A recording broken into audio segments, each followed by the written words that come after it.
नमस्कार, आपके साथ मैं हूं सुमित चौधरी और मैं इस समय मौजूद हूं ईरान में। ईरान के शहर तेहरान से मैंने आपको रिपोर्ट करके बताया कि आखिरकार कैसे वहां की परिस्थितियां बदल रही हैं। इस समय मैं मौजूद हूं एक और ईरान के शहर इस्फहान में, जिसको बहुत सुंदर शहरों में से एक माना जाता है। और आज मैं आपको बताऊंगा पल पल की यहाँ की डेवलपमेंट के बारे में। मैं आपको बताऊंगा कि आखिरकार कैसे लगातार यहाँ पर चीजें बदलती जा रही हैं, कैसे ईरान के लिए दिक्कतें बढ़ती जा रही हैं, कैसे लगातार अमेरिका चौतरफा ईरान को घेरने की कोशिश कर रहा है। दरअसल शुरुआत तो हुई थी युद्ध को लेकर, लेकिन फिर बीच में दोनों देशों के बीच में बातचीत का दौर शुरू हो गया। ऐसा लगा कि टेबलें सज चुकी हैं, दोनों देश लगातार बातचीत के लिए तैयार हैं। लेकिन फिर से अब ये रुख अमेरिका की तरफ से आया है कि शायद बातचीत विफल होती जा रही है और अमेरिका लगातार बड़े युद्ध की तैयारियों में लगा हुआ है। वहीं दूसरी तरफ ईरान भी ये समझ चुका है कि अमेरिका कहता कुछ है और कर कुछ रहा है। शायद इसी वजह से ईरान ने भी अपनी तैयारियां शुरू कर दी है। यानी अब अमेरिका कभी भी वो पैनिक बटन दबा सकता है, जिसके बाद महायुद्ध की तैयारियां शुरू हो जाएंगी।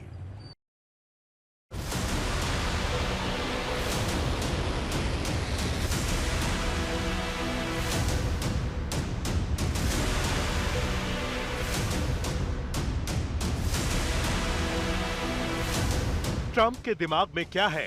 दूसरा युद्धपोत मिडिल ईस्ट रवाना। ईरान को छोड़ने के मूड में नहीं ट्रंप, मिडिल ईस्ट में प्लान घातक है।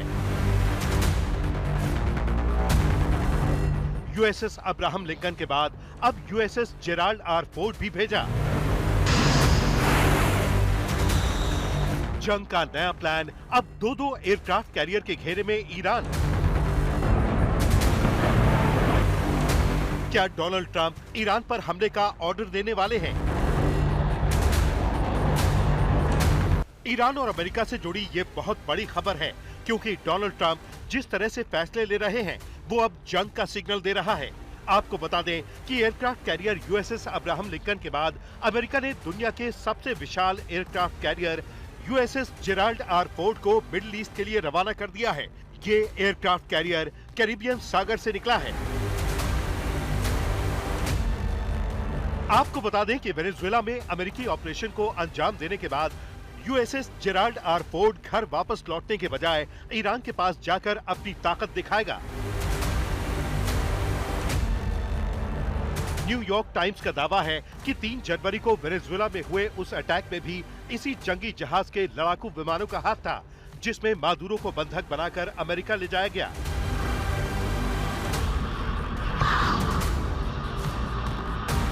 इनके अलावा फारस की खाड़ी में 3 लिटोरल लड़ाकू जहाज भी हैं, जिनका नाम USS Santa Barbara, USS Canberra और यूएसएस तुलसा है। अमेरिका ने इन्हें समंदर में ईरान की तरफ से लगाए गए समुद्री माइंस का पता लगाने और खत्म करने के लिए बुलाया है। वहीं यूएस सेंट्रल कमांड ने सोशल मीडिया पर घोषणा की कि एयरफोर्स F-15E स्ट्राइक ईगल अब मिडिल ईस्ट में मौजूद है। ये फाइटर जेट कॉम्बैट रेडीनेस को बढ़ाता है और रीजनल सिक्योरिटी और स्टेबिलिटी को बढ़ावा देता है। जब अमेरिका और ईरान अपना अपना वॉर प्लान बनाने में जुटे हैं, ऐसे में आज तक के रिपोर्टर ईरान की राजधानी तेहरान में मौजूद हैं और युद्ध की हर स्ट्रेटेजी पर नजर रख रहे हैं। ईरान और अमेरिका के बीच रिश्ते कितने खराब हैं, तेहरान का अमेरिकी दूतावास इसकी गवाही देता है, जो 1979 से ही बंद पड़ा है। अब आज तक के रिपोर्टर सुमित चौधरी अमेरिकी दूतावास तक पहुंचे हैं, जहां आज भी अमेरिका के खिलाफ नफरत की जड़ें और जासूसी के निशान मौजूद हैं। इस समय मैं जहां मौजूद हूं, ये दरअसल वो एम्बेसी थी जो कभी अमेरिका की हुआ करती थी, यानी यूएस की एम्बेसी ईरान में। उसके बाद से यूएस के और ईरान के कभी डिप्लोमेटिक रिलेशन सीधे नहीं हुए। आज मैं आपको उस जगह लेकर आया हूं जिसको ईरान के अंदर जो जासूसी का अड्डा कहा जाता है, बेसिकली जासूसी का वो अड्डा जो वहाँ पर एक समय पर यूएस की एम्बेसी हुआ करती थी, यूएस के डिप्लोमेट्स रहा करते थे, और वहाँ पर आज तक की टीम मौजूद है। मैं आपको कुछ दिखाना चाहता हूँ। मेरे पीछे अगर आप देखें, ये दरअसल वो वेपन्स या हेलीकॉप्टर्स के पार्ट्स हैं जो ईरान ने कैप्चर किए हुए हैं। दरअसल 1979 के दौरान जब रेवोल्यूशन स्टार्ट हुआ था, तब इस पूरी एम्बेसी को खाली करा दिया गया था, या यहाँ पर जो मॉब था वो इकट्ठा हो गया था, और इन्होंने कई डिप्लोमेट्स को, यूएस डिप्लोमेट्स को अपने बंदी बना लिया। अब इसको लेकर नेगोशिएशन चलते रहे अमेरिका के बीच में और ईरान के बीच में, ईरान ने नहीं छोड़ा। अब उसी समय अगर मैं आपको बताऊं कि उस समय क्या हुआ था कि 1980 के दौरान 1980 के दौरान यूएस ने अपने कई अपाचे हेलीकॉप्टर्स भेजे, अगर मैं गलत नहीं हूँ तो RS-53 हेलीकॉप्टर्स ईरान के एयर स्पेस में भेजे और ये कोशिश की गई और ये किया गया था 24 अप्रैल को 1980 के अंदर, और ये ताबास डेजर्ट के अंदर लोकेट था और वहाँ पर ऑपरेशन करने की कोशिश की गई थी दरअसल अपने डिप्लोमेट को छुड़ाने के लिए, लेकिन वो असफल रहा। ईरान के एयर स्पेस में घुसने के बाद उनको मार गिराया गया और उस समय अयतुल्ला खमेनी ने वो विजिट किया था ताबास के अंदर और फील्ड मिलिट्री ऑपरेशन की तस्वीरें दिखा रहा हूँ मैं आपको। ये देखिए, ये वो तस्वीरें हैं जो आपको मैं दिखाने की कोशिश कर रहा हूँ। दरअसल ईरान हर उस चीज़ को बहुत संजोकर एक अपने लोगों को बताने के लिए कोशिश करता है कि जब भी कोई बड़े ऑपरेशन या कोई बड़ी ऐसी काम उनकी तरफ से किए गए हों जिसमें यूएस को या फिर ब्रिटिश या फिर यूरोप के किसी देश को उन्होंने धूल चटाई हो या फिर आप कह सकते हैं कि उनको काबिल ना होने दिया, तब ऐसे में वो सारी चीज़ों को संजोकर इस समय एम्बेसी में रखा जाता है। और अभी इस एम्बेसी के अंदर हर उस चीज़ को बहुत कायदे से बहुत संभाल के रखा गया है जो इस समय जासूसी के लिए अमेरिका की तरफ से यूज़ की जा रही थी।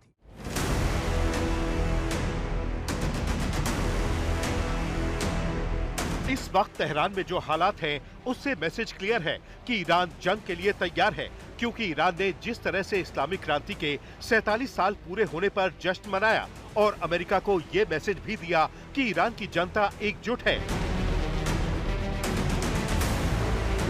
आयतुल्ला अली खामेनेई 1989 में रुहुल्लाह खुमैनी के निधन के बाद से ईरान के सर्वोच्च नेता के पद पर काबिज हैं।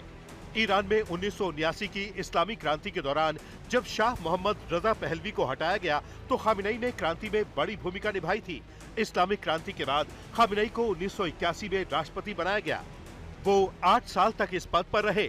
1989 में ईरान के सुप्रीम लीडर खुमैनी की मौत के बाद उन्हें उत्तराधिकारी बनाया गया।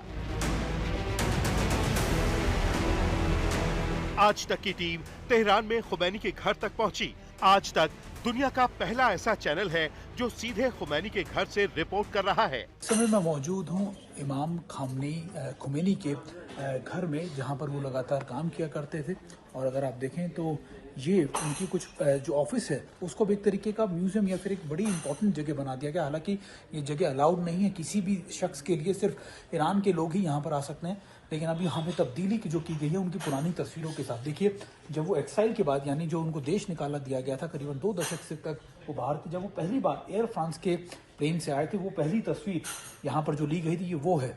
और कैसे ईरान रेवोल्यूशन की शुरुआत हुई, कैसे ईरान रेवोल्यूशन तैयार हुआ, कैसे ईरान रेवोल्यूशन में लगातार चीजें हुई। ये देखिए, पहली प्रेस कॉन्फ्रेंस जब वो वहां से निकल रहे थे और उनके बाद ये उनकी कुछ तस्वीरें हैं जब उन्हें फ्रांस के उस घर से लेकर जाया जा रहा था और उसके बाद जब वो ईरान पहुंचे थे।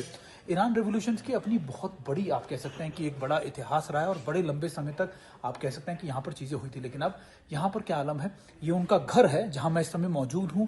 पहला ऐसा चैनल वर्ल्ड में आप कह सकते हैं कि जो इस समय उनके घर पे इमाम खुमैनी के घर पर मौजूद है। आपको बता दें कि इस्लामिक क्रांति की 47वीं सालगिरह के मौके पर खामेनेई ये ऐलान कर चुके हैं कि ईरान अपने मिसाइल प्रोग्राम पर कोई समझौता नहीं करेगा, क्योंकि ये मिसाइलें ही ईरान की ताकत है। इनमें खुर्रम शहर मिसाइल और गदर मिसाइल की रेंज तो 2000 किलोमीटर तक है। अब हम आपको दिखाते हैं अमेरिका के अटैक का या फिर उसके युद्ध का पूरा ब्लूप्रिंट। आखिरकार अमेरिका कहां कहां पर अटैक करेगा, कैसे अटैक करेगा, इसको लेकर एक पूरा ब्लूप्रिंट तैयार किया जा चुका है। खास बात यह भी कि अमेरिका भी साफ कर चुका है कि वो ईरान को बख्शने के कतई मूड में नहीं है। ट्रंप का अल्टीमेटम, ईरान पर बरसेगा बम।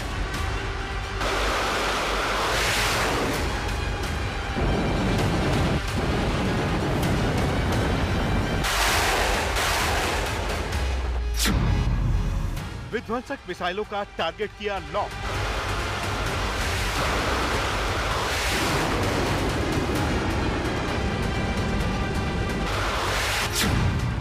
ईरान पर हमले की उल्टी गिनती अब शुरू।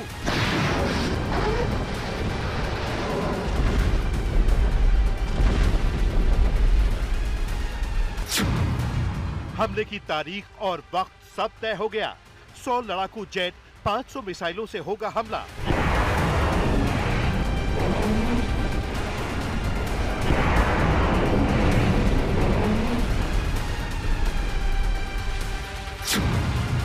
ट्रंप का ऑपरेशन तेहरान, विनाशकारी है plan. and we'll see if we can get a deal with them. And if we can't, we'll have to go to phase two. Phase two will be very tough for them. I'm not looking for that. इतनी मिसाइलें कि मिनटों में Iran के शहरों में तबाही ही तबाही नजर आएगी। इतने लड़ाकू विमान कि ईरान के तमाम सैन्य ठिकाने अमेरिकी बारूद में खाक हो जाएंगे। ये हमला बीते साल हुए हमले से एकदम अलग होगा। ईरान पर यह हमला सेकेंड वर्ल्ड वॉर के बाद अमेरिकी सेना का सबसे बड़ा हमला होगा। ट्रंप के अल्टीमेटम में ऑपरेशन तेहरान का पूरा रोड मैप मौजूद है। अभी यहाँ पर मौजूदा हालात में हलचल बहुत ज्यादा तेज है। सबसे पहले बात करते हैं ईरान को।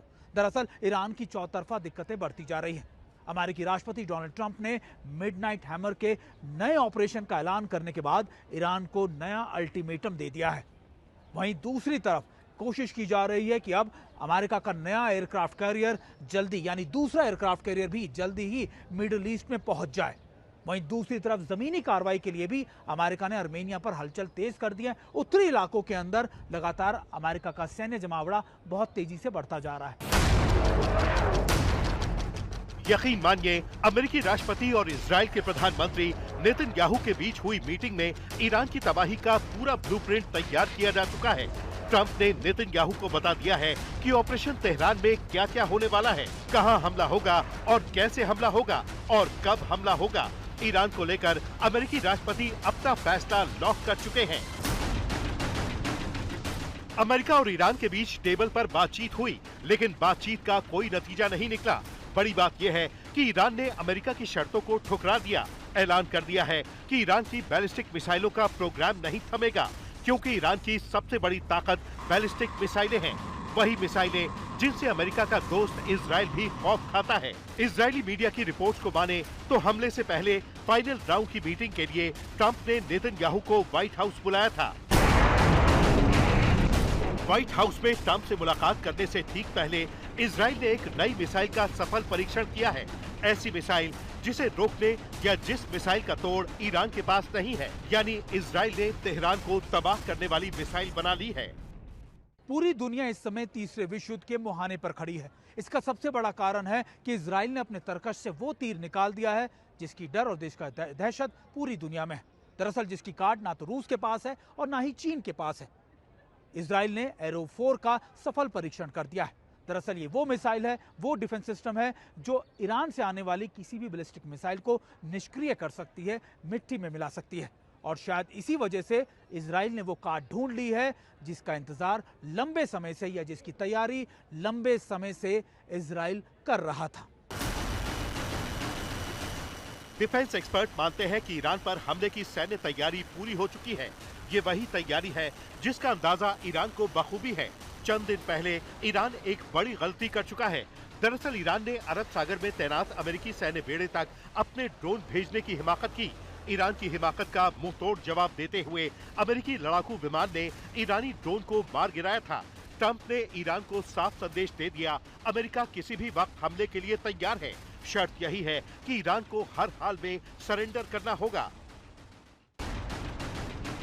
अमेरिकी मीडिया रिपोर्ट्स में छपी खबरें बताती हैं कि मिडिल ईस्ट में अमेरिका के 100 से ज्यादा लड़ाकू जेट हमले के लिए तैयार हैं। कुछ लड़ाकू विमानों को अरब सागर में पेट्रोलिंग करते हुए देखा गया है। बड़ी बात यह है कि अमेरिका ने अपने युद्धपोत पर टॉमहॉक मिसाइलों के साथ एटमी मिसाइलें भी तैनात कर रखी हैं। ऐसी तैयारी अमेरिका ने ईरान इजराइल युद्ध के दौरान भी नहीं की थी। माना जा रहा है कि ट्रंप अपने ऑपरेशन तेहरान के तहत ईरान के परमाणु ठिकानों के साथ साथ सैन्य ठिकानों को निशाना बना सकते हैं। अमेरिकी डिफेंस एक्सपर्ट मानते हैं कि अब की बार ट्रंप ईरान के कई एटमी ठिकानों पर बम वर्षा कर सकते हैं ताकि सभी परमाणु ठिकानों को मिट्टी में मिलाया जा सके। परमाणु ठिकानों पर लड़ाकू विमानों से हमला हो सकता है, जबकि सैन्य ठिकानों पर मिसाइलों का कहर टूट सकता है। भले ही ईरान ने अपने परमाणु ठिकानों को बचाने के लिए सुरक्षा का नया घेरा तैयार किया हो, लेकिन अमेरिका की तैयारी बीते साल से भी ज्यादा घातक और विनाशकारी है। नेतन्याहू से मुलाकात के बाद ट्रंप हमले को ग्रीन सिग्नल दिखा चुके हैं। किसी भी वक्त ईरान पर अमेरिकी हमले की खबर आ सकती है।